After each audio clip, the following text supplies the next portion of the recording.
ചട്ടിയാ പേടിക്കണ്ട. അടി അടി അറ്റത്തായിട്ടാ അവിടെ തന്നെ അടിച്ചോ. ലെഫ്റ്റ് കയറ്റി അടിച്ചോ. അവിടെ ഉണ്ട്, അവിടെ ഉണ്ട്. ഗേറ്റ് ഗേറ്റ്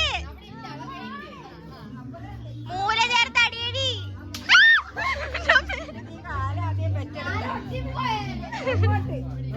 എടി